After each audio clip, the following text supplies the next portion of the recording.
Okay, back for part two. So, Jono, talk us through Christmas. What did you have to eat? What did you get?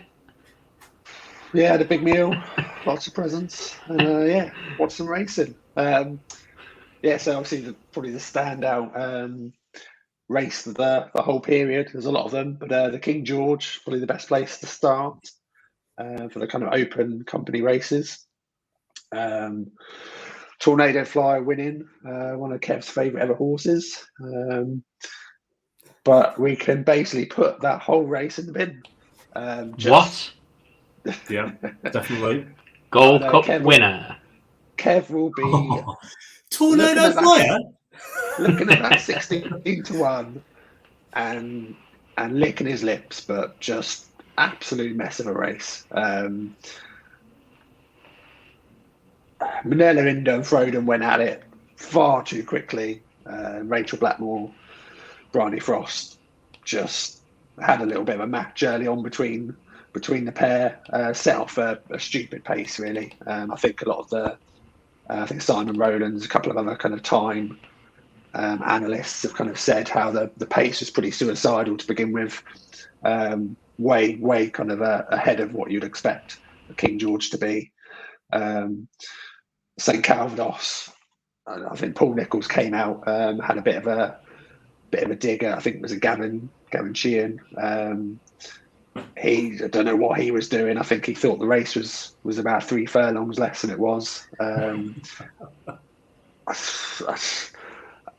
Yeah, it just the race just fell apart basically. I think Chantry House just couldn't go a yard.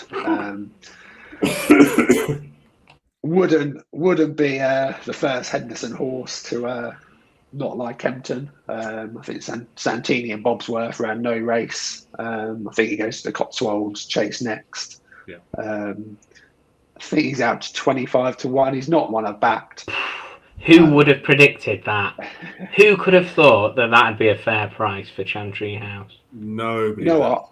I'd have a match bet with you. Chantry House against Tornado Flyer in the Gold Cup. Who finishes in front? Yeah, I don't fine. fancy either of them, but You took the wind out of yourselves, Jono. Look, you saw him deflate. No, I'll take it. I'll take it. I'll take that. Easy. The Gold Cup winner against an also ran. The Gold Cup winner, calm down. Tornado Flyer's winning it, mate. Easy. Yeah, I mean, the only horse I'd take out of it is Manila Indo. I thought whatever he did, he wouldn't be pushed out massively. The 10-1, I snapped up straight away. I think it's still that price. I think both of you did. Yeah, I had my doubts about the track. And yeah, he's the Gold Cup winner, turns on at Cheltenham. I have no hesitation backing him. I still think he's a huge player. Like I said, he's the only one that I'm focused on coming out of that race, to be honest. Just to play a little bit of devil's advocate, because I've obviously on the floor, like I obviously made my bed with Chantry House, being a little bit over the top about him not having a chance, but willing to forgive, and I'm exactly the same. I backed Manila Indo straight after because I'm willing to forgive him pulling up, but on the same breath, I'm also completely ruling Chantry House, or I'm maybe not treating those two the same. And I suppose that's because Manila Indo has been there and done it. But do you think, I suppose as a serious question, do you think Chantry House is now overpriced at 25-1? Because I have to admit, like that is because it's the price I said I'd look at him at. I have looked at him at that price and thought, given everything beforehand, the reason I was so much of a knob about it was because I thought he was too short. And I suppose any time a horse goes out to a big price, when you look at the profile and the reasons everyone made for him being potentially interesting, if you're willing to forgive Manila Indo at 10-1, should we be forgiving or giving Chantry House another chance at 25-1, especially with 365 and for anyone building a book? I think he will. Personally, I'd say yes. I think the race to pinpoint with him is at the December meeting last year when he was beaten by Foozle, Raffles, and who was the second horse in that race? Lieutenant Rocco. And he ran no sort of race at all. He was scruffy in the same way. He was scrubbed along in parts. So I think the first thing I'd say is he's got that kind of performance in him. But he had that kind of performance on the day when they went so hard at the front that Nico just had no chance of keeping up. A couple of scruffy jumps, off the bridle. I think he just did the right thing. There was no point in persisting. The race didn't suit him at all, possibly the track itself. He's been right-handed before. He's been to Ascot, so it's probably more the sort of flat speed test. I think you want to see him next time. I think you want to see what the market vibes are before he runs in the Cotswold Chase. But as Jono said, Henson horses have been there and done that before, haven't they? And one became a Gold Cup winner in Bobsworth, having done exactly the same thing. So it's clearly a decent horse, and that wasn't his running. The only concern I'd have would be, was something amiss, and that's slightly different. So he's a bit of a risky proposition in that respect, but 25 is too big. He goes to the Cotswold Chase next, and I think he will enhance his claims. I don't know how much, but I think he will be a lot better than what he's shown at Kempton. Yeah, I'd agree. It's actually interesting. He had a lot of money come into him, didn't he, for the King George? And I think he was vying for favouritism, actually. Yeah, I was petrified. He got 3-1 or 7-2 or something. It was pretty short, I think. A lot of money I was came petrified. That'd have been an absolute nightmare for me. Oh, yeah, if he'd have run a big race there, you wouldn't have turned up for this one. You'd have claimed that you were disciplinary, wouldn't you? Yeah. Exactly. So I'm not judging the Gold Cup. Yeah, I wouldn't write any horse off because that race was just run ridiculously, and the jockey should be embarrassed. Exactly. So on to the kind of secondary top race, which was the Savills Chase, which I would say has on the opposite side of the scale. Galvin.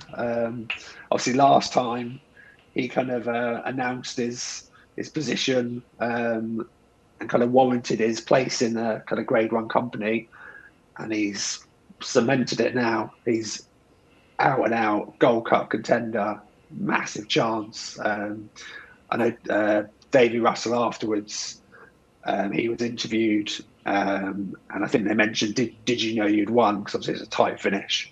And he said he wasn't sure because he couldn't quite see the line, but he knew basically however far the line was, the better chance he had, because he just knew he would just stay and stay and stay. I think the extra few furlongs, I mean, he's a National Hunt winner, so there's going to be no issue there. Do you know what? Sorry to interrupt you, bud. One of the things that I read that I disagreed with so much, someone said that the extra 2 furlongs will suit him and therefore he should be favourite. And I'm like, well, A Plutard actually won the Gold Cup. Like, he actually stayed that much further and won it. And I think taking it literally that just because Galvin will stay further, I just disagree that Galvin should be favourite on winning over Christmas 3 miles Leopardstown. Obviously I'm sure you'll get round to A Plutard as well, but when I read that I was just like, nah, like A Plutard, well, Manila Indo, A Plutard have still done more than Galvin. All he's done, he's a player. He's announced himself as a massive player, and he he will stay further. But just taking that as literally that he should be favourite, I was just whoa. Like, we know A Plutard and Manila Indo get the 3 mile 2 in a Gold Cup. We don't know Galvin gets 3 mile 2 in a Gold Cup yet. Well, now obviously everyone hopes he does. I'm hard and still chomping a bit to answer this. Go on. No, I think number one, Davy Russell, the ride he gave Galvin was out of this world. The benefit of his ability and his experience just shone through in that race, and the partnership and knowing his horse. So Davy riding Galvin, I think, is really important to his chances in March. Oh, I did it. Jack gave Galvin the best ride I've ever seen of any horse ever in the history of horse racing to win that National Hunt Chase. That was golden. Yeah, well, he rode it stone cold, to be fair. But Yeah. if you think that was the best ride, No, I don't. I urge you to go back and watch that Saddles Chase and just watch Galvin and watch what Davy Russell did with Galvin in that race. I've watched that National Hunt Chase enough to never need to watch another Galvin race again, mate. When Jack Kennedy, Rachel Blackmore and Paul Townend were coming round the bend, let's face it, Rachel gets all the plaudits, Paul Townend get all the plaudits of being, absolutely the top end of their trade. Those two were going at it at the front. Davy Russell took a pull and tucked Galvin in behind and saved him. So he let those two go hard at it, do all of the work, and he just sat. And I don't know any other jockey that's riding at the moment that would have had the confidence or the bravery to do what Davy Russell did in that race. Honestly, genuinely go back and watch it. It's one of the best rides you'll ever see. I think, to be fair, we're a little bit of an echo chamber, but I still would have Davy at the absolute top tier. I wouldn't have Rachel and Paul above Davy, and at any point, I agree. Certainly when we get to Cheltenham as well, like Davy Russell is up there now, well, and has been. So, you're preaching to the converted on him, to me, and I'm sure most of the people on the forum, I assume, are the same as us in that regard. But yes, it was. I agree. It was a great ride. What Galvin did was outstay the other two. And I think going to your point about, the 3 Mile Turn, Gold Cup Championship pace, etc., what he did was beat the horse that, without mistakes, possibly would have won the Gold Cup last year. And what he did, and he did it by outstaying him. And that, for me, is the crucial thing from the saddles. I think. So would you have his favourite then? I like Galvin, and liking the horse, I've also underestimated just how good he is. I think he is a genuine player. He's right up there in terms of chances with the big two from last year. And when you look at the profile of a horse that you want to win a Gold Cup, he goes to the head of the queue. So you'd have him favourite? I'd have him favourite. Would you? I would. Fair enough. I think he's about the right price for me. Who would you have shorter than him? I think it's a toss-up between. For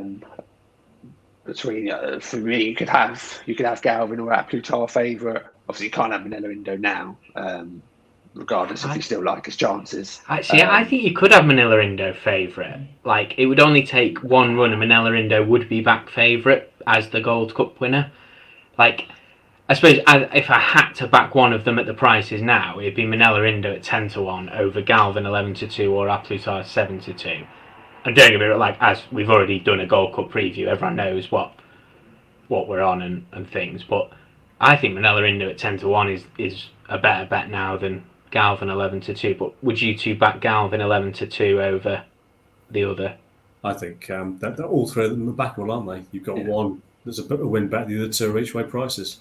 It's pretty simple for me. You don't need to take that chance, and by getting those three in a book, so to speak, if somebody doesn't have a book, I don't understand why somebody wouldn't do that right now. You can 20-1 Albion photo in there as well, about to get cut to 12-1.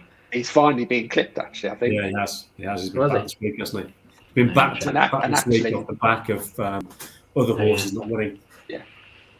That's I think the takeout as well. It's just obviously the King George was a bit of a letdown. Galvin's put his name into the picture, but other than that, obviously Chantry House was one of the kind of up and coming ones. He's had a knockback. It's about time 16-1. It's about time that Albion photo kind of got some love, and obviously runs at the weekend in what looks a penalty kick. Yeah, what's he got? Hardline, Brahma Bull. He's got 5 stablemates, hasn't he? In Hardline. He has three of Richie's horses in there, hasn't he? I think there's only one that's not a Willie Mullins horse in the race, which is Hardline. Hardline, is it? Yeah. That should be the normal procession for him. And I don't mind. And I know Willie had said that they want to try something different this year. They felt they had him undercooked for March last year, but you don't need a different routine to have him spot on the day, do you? So I actually quite like the fact he's going the same route really, and I think that he'll get that extra gallop or that extra piece of work this year. They won't take any chance on his fitness. It'll be one race. Yeah. And they've clearly actually been working him a bit harder early on in the season as well. I know they haven't got a run into him, but yeah. Well, they planned to get him out earlier, haven't they? Yeah. So the chances are he's more ready for this year's race at Tremor than he has been the last two. So yeah, exactly. If he disappoints on New Year's Day, then you'd be disappointed, wouldn't you? I think he has to win in that field, really, doesn't he? Absolutely. Anything other. On to A Plus Tard, who obviously I'm a massive fan of.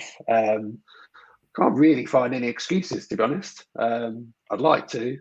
Henry de Bromhead didn't have the best Christmas. Had a couple of winners, but I think it's questionable. You could definitely raise the question mark of are his horses running completely up to form? So maybe they're running 30% to full. Yeah, so maybe you could point that towards his run. I think he jumped great as well. Similar to Haydock, no jumping issues for me. Travelled great. I thought Rachel gave him a good ride. Kind of loomed up, and you thought this was it. He was going to win. Got past Kenboy. Was staying on. Kind of kept Kenboy at bay. Kenboy obviously running like we mentioned last week, a great race as always. And then just got outdone by Galvin. Just on that run, I can't say why A Plus Tard lost. Particularly, he would just beat Galvin, outstayed him, and ran a better race. I think it was like a very clever ride from Davey. Why you've got to look at Galvin now for the Gold Cup, because A Plus Tard ran the same race this year as he did last year. Kenboy ran the same race this year as he did last year. They finished in the same places. It was, take Galvin out of that race completely, the same thing happened, didn't it? So, do you think they'll give next time A Plus Tard is up against Galvin, though, they'll be more aware of it. It's not, he's almost like he'd be ignored, knowing he could come late, whereas he'd be one now that you'd cover. Like if you stayed around Galvin, you'd fancy yourself to be faster than him. Yeah, that's perhaps. Right. Maybe they'd look at it differently, but I suppose we'll do plenty of time to do Gold Cup previews, haven't we? So, well, I think ultimately that will come down to how the Gold Cup is run. If you think about it this way, we've had A Plus Tard finishing a very close second last year, having jumped scruffily. You could easily see why the two of them could have reversed it in Manila Indo. The previous couple of seasons, we had Alboon Photo winning. Those two horses would have been regarded as probably 2.5 miles most of their careers. Size and John ran at 2.5 miles and was kept to that until they finally stepped up, and then he won a Gold Cup. So there's an interesting profile of horse there. War of Attrition was similar. And I think it comes down to, the race being run to suit the horses that aren't absolute stamina merchants.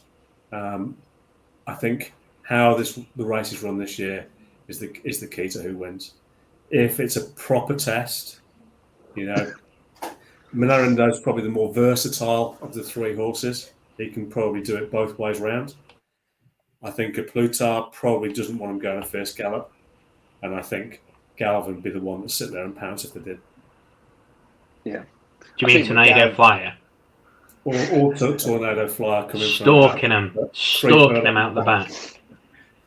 Tornado Flyer, you can see absolutely running on the finish with 3 furlongs back and only being beaten by 2 furlongs. Thing with Galvin as well is actually, if you look through his form, it's hard to actually find a bad run. Do you remember when me and Lobos were arguing on the forum about whether he was a good bet for Cheltenham at any race, and I was just like, no, what you're better doing is backing him for the Galway plate and smashing that, and then he got pulled out before how much of a certainty would Galway have been for that Galway plate Oh, now? absolutely. Looking back, my goodness, how horrible. Well played, Lobos, sir. Well, obviously now they've got a Gold Cup, serious Gold Cup player. But yeah, you think how far would he have won the national this year if they had? Yeah, he was. It was. I just remember like Elliot had actually pinpointed the Galway plate for him, and he like said that's the race for him. I feel sick thinking about it. Fortunately, he's an absolute legend of a horse, and he must be absolute forum favourite. There can't be anyone that doesn't like him on the forum. There can't I'd be. agree. I'd agree. I'm so Norton's Coin 200 as well. Absolute legend. Just, I think one of the first things I did was get back on the forum and just say Galvin's got no chance. He's just not good enough. And then he put a beautiful point, case together. And I read it. I was like, oh, he's had me. He's absolutely had me, and I backed him. So That's massive true. Yeah, thank you. Can you put your quote in a banner for us quickly, just to remind the viewers? Yeah, absolutely. You know, I will go back and actually I will try and find that while you carry on, and I'll try and find it. Bear with. Yeah. So unless you guys have any other kind of points on the kind of Gold Cup implications, It's turned my view on the race on its head. If I'm honest, Galvin for me, I think if it's a true championship pace Gold Cup, Galvin's now the one for me. Yeah, for me, he's gone from a good place chance and an interesting contender to you're serious. You have to think he's got a serious win chance now. Yeah. I know that Savills doesn't always translate to Gold Cup winners, but in this case, given his profile, he's got a big chance. Yeah, I think, but I'll just add that caveat. I think Davey, Kev made a good point. Jack Kennedy ride last year, etc. But Davey, I think, is actually the key to him. Yeah, and he'll ride him whatever happens. Yes, he will. Because the link with the owner Ronnie Bartlett, Jack won't get on the ride even if he's got nothing. No. So that's the kind of Gold Cup marking how that's looking. On to the probably champion hurdle. You had the Kempton race on the 26th, Epatante. She won that fairly comfortably, probably more than the winning distance would suggest. I'd say definitely. Although I'm not overly fussed of her this season. I kind of gave her the benefit of the doubt on her first run. Can't knock holes in her performance over Christmas. I think she's vulnerable. It's hard in the champion hurdle market where there's very few kind of contenders. I think she's not as certain to kind of place as I thought she was at the start of the season. I was just looking. If you looked, when she hit a 163 RPR when she won the race a couple of years back. She got 158 to Kempton, the race prior. They kind of announced her onto the stage. Since then, she's done 154, 153, 152, 153, 151. She did do 158 in last year's renewal, the champion hurdle, but she's hitting the kind of low 150 markers now.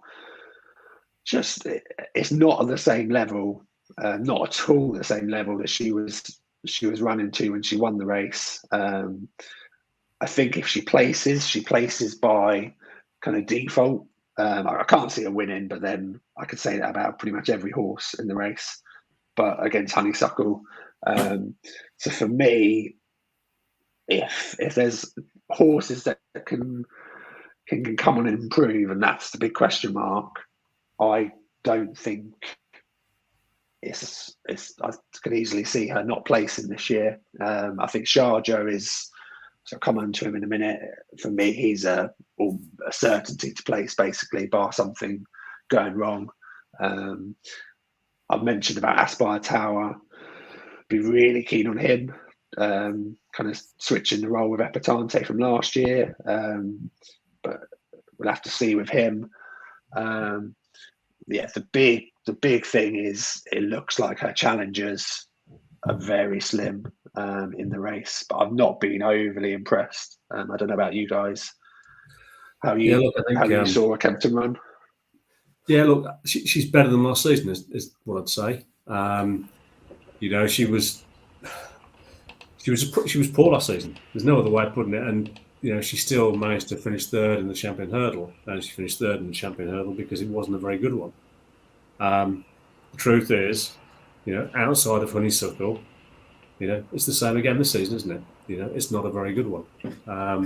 I can see the exact same result as last year, if I'm really honest, and I don't disagree. The one that would perhaps you'd throw in to mix that up slightly would be the Spire Tower, but we've not seen him yet. I know the noises are that he's back in the new year and he'll get his prep, but we haven't seen him yet. And as it stands, he's nothing more than a long shot, a small stakes long shot, is he? So, on that basis, what's on here, I suppose, just run a reasonable race, but on figures, it wouldn't necessarily put him ahead of Epatante. I just think it starts to look like last year's race, if I'm honest. What about you, Kevin? I backed her and I liked her, and I think she's got a decent place chance yet. I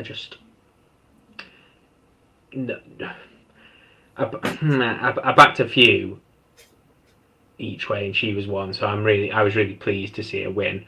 But I just can't disagree with anything really. I think she might place, and that's it. If she doesn't, I won't be dead disappointed. I think if Appreciate It ran, that'd be the most exciting thing for a long time, because that's two horses where, like, Honeysuckle is a star and Appreciate It is one of the horses that I've been most giddy about for quite a while, and I think Honeysuckle's better than him. But at least, like, I'd be, if Appreciate It can't beat Sharjah over 2 miles, then I won't even watch the race. I'll just go to the bar and just collect my winnings when I put everything I've got on. So, Gordon of last year's race, exactly that. That's how I feel about it. Yeah, we're talking about the Champion Hurdle, and you can't get enthusiastic about it. We're going to watch a star in Honeysuckle and a bit of a parade, 10 little intervals. Yeah, the only reason I'm not like Honeysuckle is I've just made my mind up that when it's non-runner no bet, then I'm going to make sure she's one of the best winners of the week. And until then, I've backed a few each way against her that I like the most, just in case something happened. Yeah. And what likely will happen is we'll get to non-runner no bet, I'll cash most of those out or get rid of them or just maybe leave them as savers of things. But like Zanna here, like I was thinking, like he'll get another crack at Sharjah. He's supposed getting closer each time, but he's 16-1. Is anyone getting excited about the horse that couldn't beat Calixios in the... No, they're not. Fernie Hollow's not going to run. That's ridiculous. Epatante, best price 14-1. I backed her at 16-1, and she's won that race. And you can still get 14, which is with Hills, so you can really boost it to 15s anyway. So I did almost back. I think a couple on the forum. I almost backed Samoa for the Champion Hurdle, just because I did. Following Epatante, I thought. I think I do agree, like I said, I think she'll probably place by default, but I just thought I want to take her on. And I think on ratings, Samoa, I know he disappointed last season, but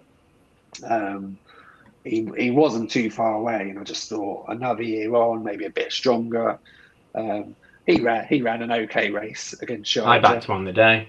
I backed him on the day instead of Anti-Post. I backed him. Yeah. I mean, the big thing for me, I've said on the forum, is I'm not fussed about an each way price. I know you could kind of say, what if something happens, Honeysuckle? But I'm just, the win part of the bet is just, so, even I think 33-1 Samoa was, and that just still wasn't enough to get me interested. Well, the thing with Samoa was, he was beaten 5 lengths by Sharjah. And guess what? He was beaten by 5 lengths by Sharjah last year, wasn't he? So he's no better than last year. And he wasn't deemed good enough to even sent to the festival. So, he is what he is. He's a mid 150s horse, isn't he? That's the truth. And Charge is a 160 horse, and I would. whatever you like against her. Has there been an update on Appreciate? I know that he was staying over hurdles because of a little setback. Do we know anything else? Because I think he's on the easy list. It's a shame, isn't it? I think it's unlikely. If he's having time off now, it's unlikely he's going to be back for the festival. They might get him back for the end of the season, but you can't see it. 10 weeks away, can you? No, I backed him, but no. Mullins isn't one to. He doesn't really rush a horse either.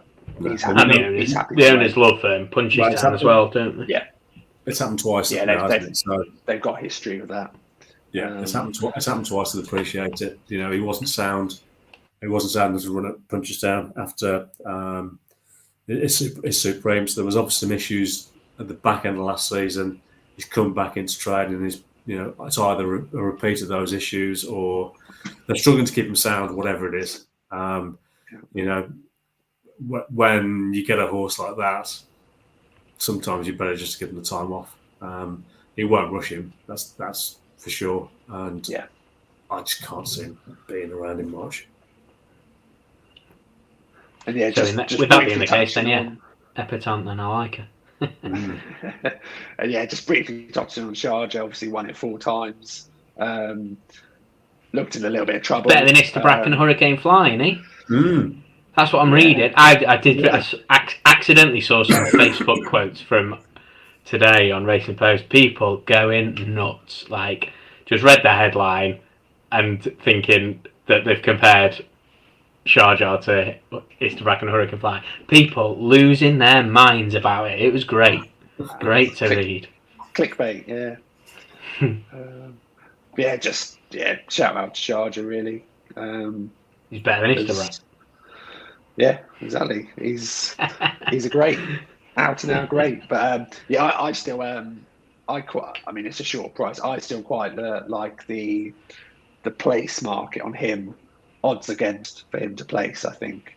It's a short price. Insane, really. Honeysuckle is 1-6 to place, and Sharjah is, I think he was 6-4 post race, which I took again. I can't really get much on, unfortunately. Any odds against for me is a bit mad. So agreed. So I think they're the two kind of the big championship races that have, Champion Hurdle hasn't had an impact really, let's be honest, but they were the two that had the kind of dual races in England and Ireland. Onto the Champion Chase, and obviously Shishkin came back and stamped his authority on the market. And wow! I took the 1-2 actually on the day because I thought that was quite a good price for him. What an after time that is! After timing back in a 1-2 shot. You big man. We've got a troll now. It's some guy, and if you go back on the old videos, I think he's well known on Twitter, and he just calls us fanny betters. Yeah. Now that, to be fair enough, mate. 1-2, fanny better. Yeah, I'm getting excited. But no, I just thought it was a bit of a mad price. In all honesty. Yeah, fair enough. It was. Do you know what's an even madder price is the fact that Paddy Power and Betfair have still got him at 11-10. I think Corals have as well. The fact that he's still odds against just dumbfounds me. Coral as well. He's for me, he is in honeysuckle territory of cert. Jumps his fences, but urging me won't see which way he goes when he goes past him. I mean, he's an absolute superstar. And I think whoever the horse is, however they run, and especially actually in Ergomene's case, so I'm a big fan, but he'll just set the race up for Shishkin. Shishkin will just sit behind, pick him up, and that'll be over. Obviously, there's talk about the Clarence House chase. I'm still dubious that they'll both line up in that. I think probably Shishkin goes for Newbury in the game spirit. In a weird way, I'd almost like to see the. I know a lot of people don't want to just wait for Cheltenham, but I'd like to see the match up, even though I think come the end of the race, it won't seem as much of a match. But I'd quite like just to see that for the spectacle. I think if they match up in Ascot, it just Shishkin will put him aside, and it kind of just becomes to either trainer, though, does it really? Yeah, it becomes a procession. Too close for those two to basically leave their champion chase behind in that race makes no sense. That's not going to happen. And Willie won't do that. Willie's not going to go chasing him now. It's too late. He was going to do that. It had to be when Shishkin didn't turn up last time. That was the only time that was going to happen. Yeah. I actually think Shishkin, as impressive as he was, he had a hard race. Obviously, he's had difficult preparation. That will have taken out quite a bit from him. And yeah, I'd be surprised if they're looking to come out. Was it 3 weeks? 3 weeks turnaround. Yeah, it's more than you. I agree. Yeah. I don't think there's anything too much else to say on him, really. Superstar. Yeah. Who would you prefer to own right now, Shishkin or Galopin Des Champs? Oh, what a question! Look, in terms of they're hard to compare, aren't they? Shishkin's absolutely fantastic, and you know that you've got a champion chaser on your hands. I think you'd be fairly confident he's going to win a champion chase, possibly more. But I think I'd probably get more enjoyment out of the potential of Galopin Des Champs. Yeah. Potential. Definitely Shishkin. Definitely. I think on the podcast I missed where you two did the champion chase, I think you said your dream was to win a champion chase, and now you're turning down. I tell you what, Galopin Des Champs better be a superstar. If they were both at the same stages of their career, Kev, that would be a far more difficult question to answer. Yeah. But you've already missed, a Supreme, and you've missed. It's hypothetical. You can go back and win the Supreme and the Arkle if you want in this hypothetical situation. I'll give you the Supreme and Arkle trophies. There you go. You've got them in the cabinet. No, I'm sure. Done. I'll have them both. I can't believe people are discussing it as a match. Or I've seen some people say, to be fair, you two gave it the big one about how excited you were about this race, the champion chase, and I was a bit bemused because we've had some proper potential clashes that didn't come out. This is one superstar versus one potential. Third favourite's Grenadine. So, and then Nuba Negra and Chacun Pessoir, who's already flopped, and then Alaho.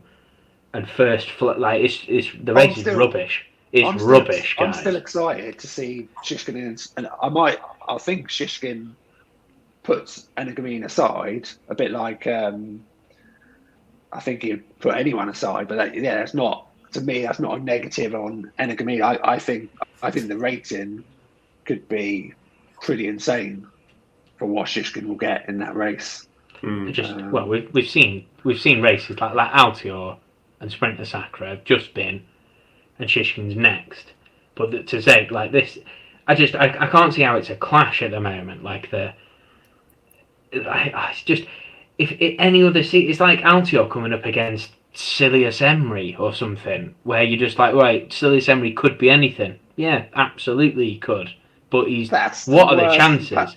That's the worst comparison I've ever heard. It was Altior versus Min. It's similar to that, where I think... No, it's not similar to that, because then Energumene was nowhere near a Supreme, was he? He wasn't, as a hurdler, was nowhere near. It's not like he's come in and they're clashing again, or they should have met in the Arkle and didn't, and now it's a rematch. Energumene has come from pretty much nowhere, and at the moment, not really done anything. To be 5-2... What's he done to be 5-2? Well, what price did Min go off in Altior? Like Min, an actual overhyped but world class Grade 1 horse. And Energumene just isn't there. 5-2 is just rubbish, innit? people might back it, and he might win, and that'll be amazing because Well, look, then he'd be a agree with it, superstar. Kev, but an Urgemin was given a 175 Racing Post rating for that race at Cork, which is exactly what Shishkin was given. Yeah, that's fine. But Boxing Day, I think the Urgemin rating was wrong. If I'm honest, I think it was probably nearer to 170. But somebody else, that's reasonably well respected, disagrees with that, and they've got them side by side. So that's fine. But that's fine. But it's just to say it's a match now. It's just not there. Like there's just been better horses or more proven horses, I suppose. I don't know. The thing is, I'm on Energamine, so I don't know why I'm being such a knob about it, to be honest. But I don't know. The reason it can be debated is because neither of them have really beaten anything, have they? They haven't had to. Yeah. You think about the horses that have been behind both of them through the novice chase career, and so far this season, they haven't had to beat anything. Yeah, but they haven't had to beat anything, and they've done it really well. Yeah, I don't know, with Shishkin, I mean, I think for me it's because he's got the Supreme backing that up, where he's there's winning the Supreme, even if it was a bad Supreme, which it wasn't particularly, but even if it was, he still won a Supreme when Energamine has just nothing so far. Yeah, he still won a couple of Grade 1s in Ireland, not novice chase Grade 1s. Yeah, he hasn't got festival form, but it's not his fault. He's not done anything better than Envoy Allen over 2 miles, though, has he? Well, so far. That leads us on to the champion chase winner. I actually forgot. I just realised then. I wasn't even going to mention that race, and I'm not really. Apart from just on our pod at the start of the year about champion chase, I still made a case for Chacun Pour Soi. That kind of went after his Sandown run, and obviously missing the Christmas as well. I think I could not touch him now. You fear the bad news, don't you, with him? Yeah. And then we are on to the stayers, and what a race! Classical Dream versus Flooring Porter. So we had a little chat beforehand, and Paul, you were massively favouring Classical Dream. Didn't really have any hesitation in his chances, and you were proved right. He's just so good, isn't he? I think it was a case of the two horses that finished 1-2 were so far above the others in the race. I was really taken with Burning Victory just before we got on to the winner and Flooring Porter. Really impressive Burning Victory, actually. Rachel got a great kind of tune out of her, and I think dropping back to Mayor's Company, I think she could be a very interesting player. Kind of maybe the pennies drop now, and she's clearly got a lot of ability, got an engine. If they can just get her jumping right, which seemed to be the case, I think, back into Mayor's Company, 2 mile 4. I think she could be one that announces herself in the Mayor's division. She might touch on later. But Classical Dream just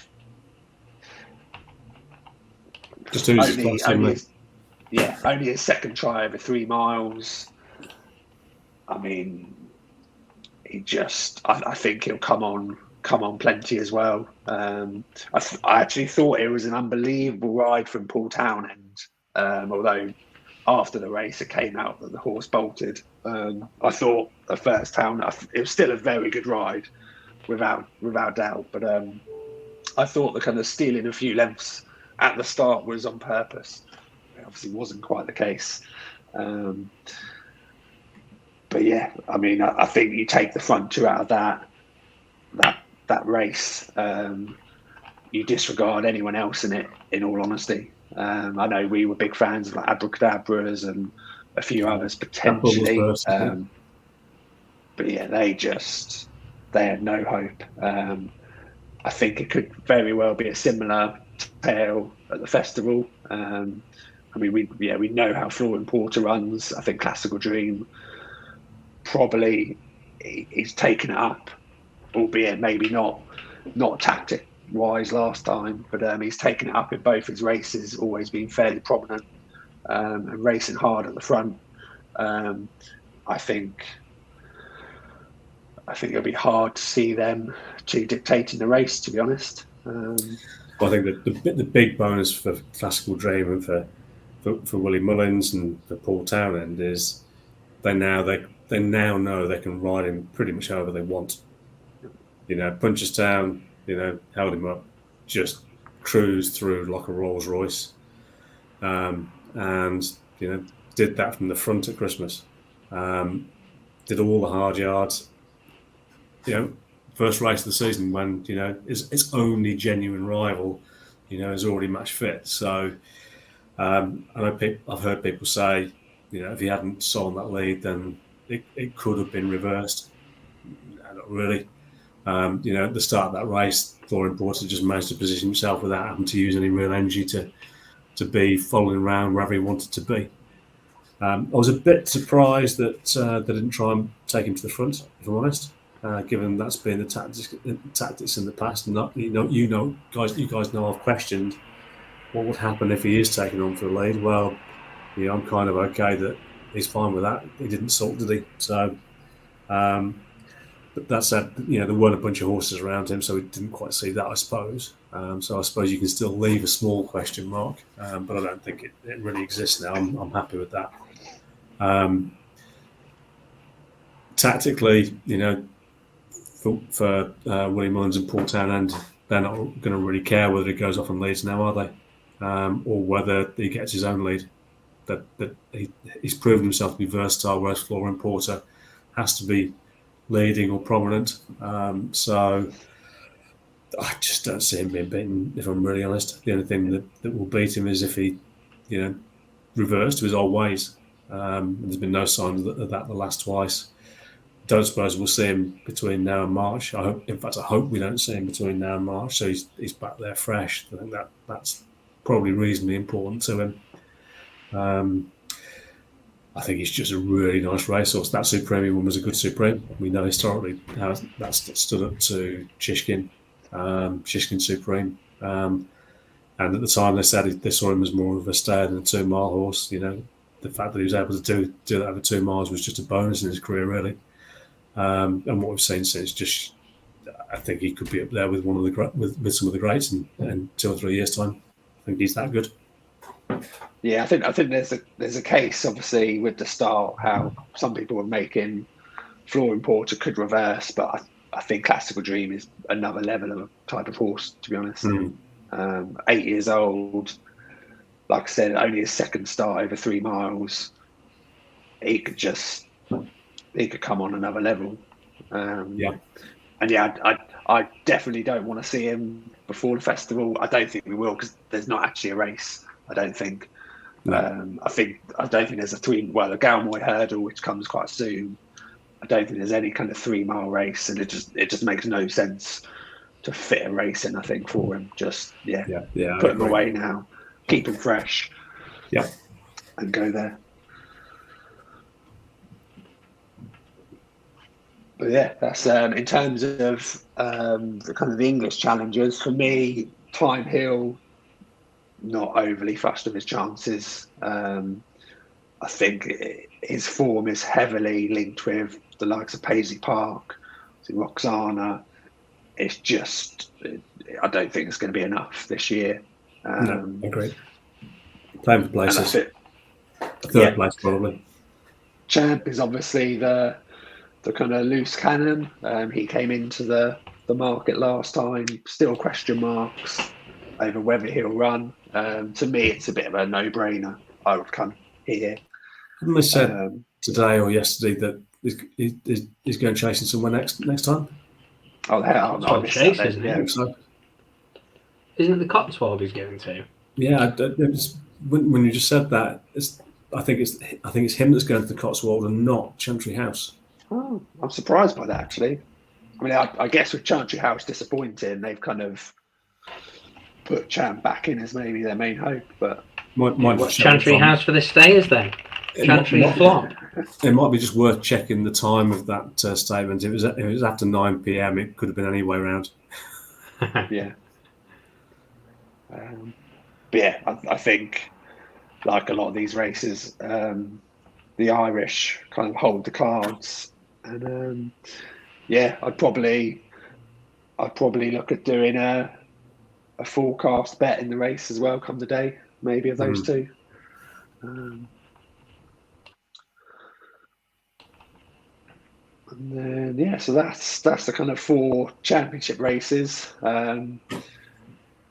Briefly touch on the mares. Obviously, we had the mares hurdle that was ran at Leopardstown.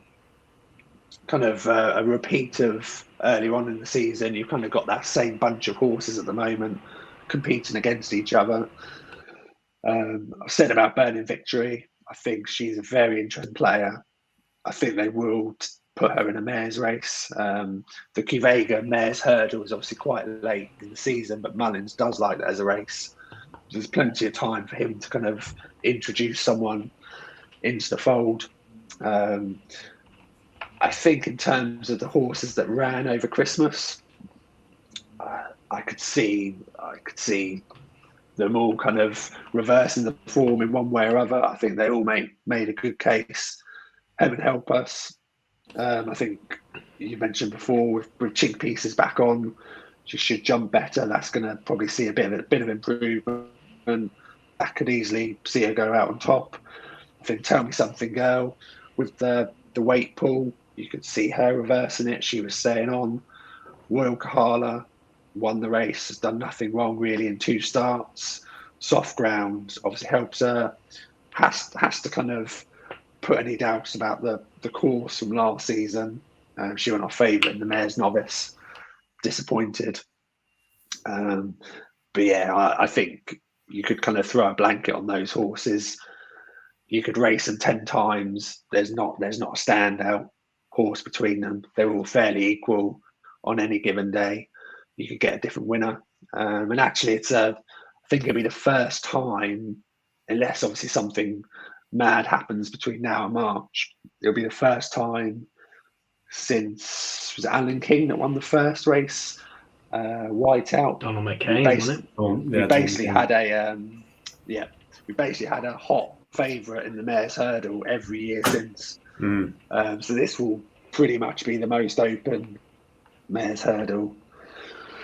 It's actually been a race that the kind of odds-on favourite has disappointed regularly for the last few years. So it hasn't actually been kind of a banker that the odds suggest. But yeah, this is going to be a very open race, I think. I'm quite interested. I think it's a shame it's a shame it's been robbed if she wears it well. I think she was the one that had the potential to be that next level. Yeah, Change connections as well. One of the connections is on that jockey, and real shame for people that we know to be robbed of that chance. Given she had the injury from last season as well. It's desperate luck. They'd only just put that flight of hurdles back in. She jumped the shadow, and that's what happened. They took it back out again for the next race. Yeah, it's just and Steve's been good updates throughout, and just fingers crossed she can kind of get back on the track and have a decent spell next season. And like you say, she was probably the one that if there was going to be a short priced favourite, she was going to be it. I know I've seen the forum. There's been a few mentions of Concertista. For me, I don't think she will revert. I think if she did, I would be very keen. I think the standard of the race last year was a level above this year, and I think if Willie did slot her back, I would be very, very confident she actually goes quite short then, and I wouldn't even mind. Even actually, if they didn't get a hurdles run into her, I'd like her maybe to go in the Cuvega hurdle. Say, do you guys think that's a possibility? No, I know there's a lot of ifs and buts. I think it's unlikely, but I'm like you. I would fancy her more for the Mare's Hurdle than I do for the Mare's Chase. She's a novice chaser going up against an experienced stablemate, potentially also last season's champion chaser. I think it's a harder race for her in that mare's chase than it is for the mare's hurdle. I think that mare's hurdle could actually end up being a little bit on the soft side. I'd fancy her to win that. I'm not sure I do fancy to win the mare's chase. She's a short price favourite, but I don't think she's the best horse in that race.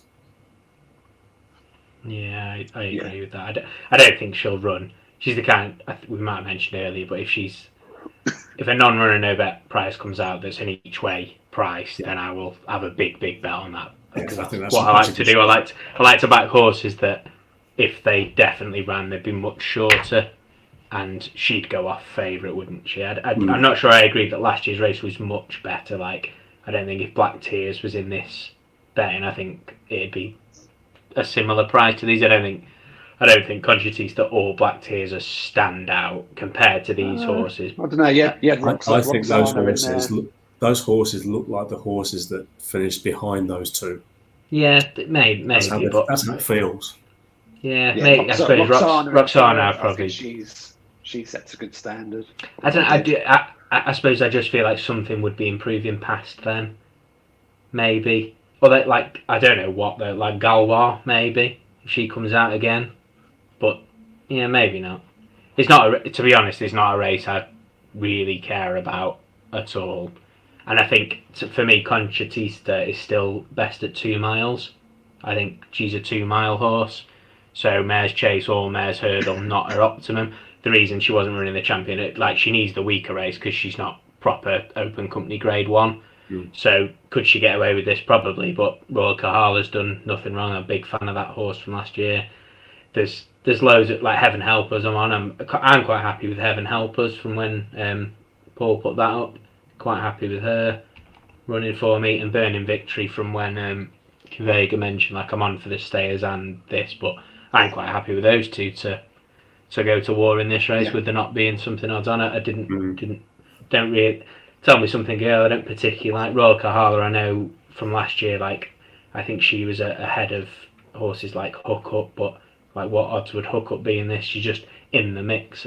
I don't mind that it's an open race. I don't think Epatante I can see quoted. No chance I'd back her. Okay, you can put horses like Indefatigable in the mix. Martello's Towers. Yeah, I like Indefatigable. Is she a big old price? 25. She came Hill. In fact, she came fourth in the race last year. She was fourth last year. She won the Pipe the year before.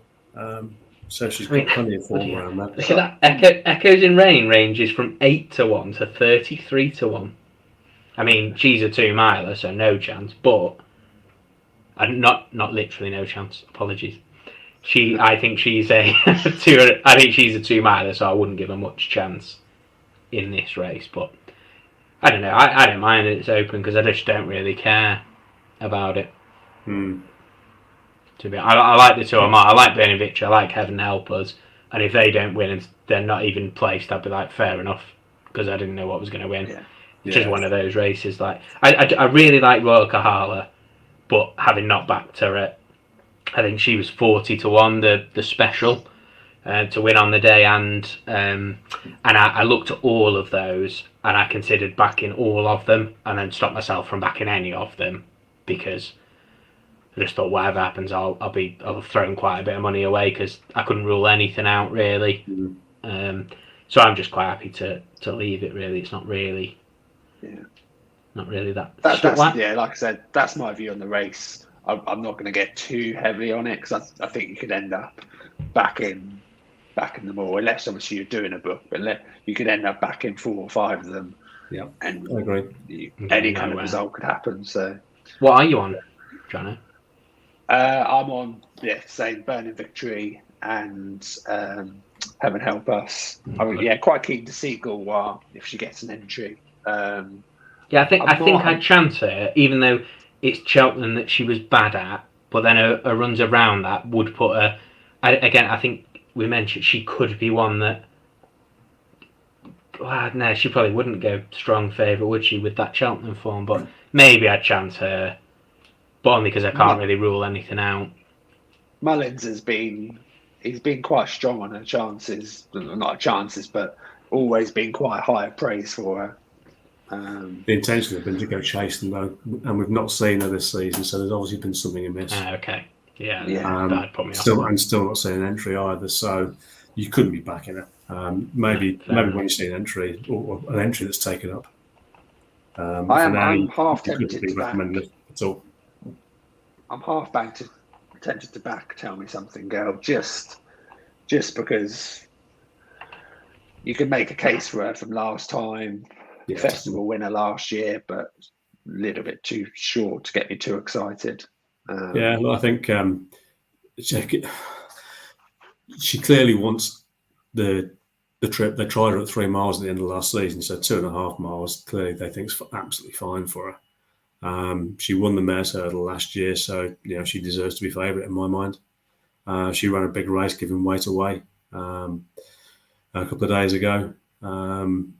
Roy Kahala came out with credit. I was concerned about the grounds for that one, but it's run on better ground, yielding ground the last twice, and the 2.5 mile trip certainly brought more out of Roy Kahala.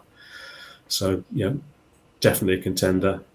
I'm probably most happy with the 33s that I put up, in one of the earlier podcasts for Heaven Help Us. I think she probably still is. She's still an okay price actually, as an each way shout for the race. But I'm probably the same as you guys. If I was looking at the race fresh today, I don't think I'd be getting overly excited, and I probably wouldn't be committing. I probably would be waiting to the lead up to the race.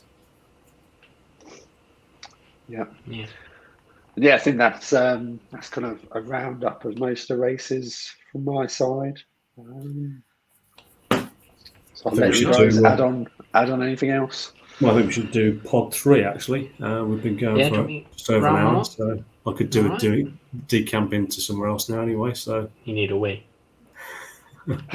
Just say it, mate. Come on. All right, it's true. Right, see you soon.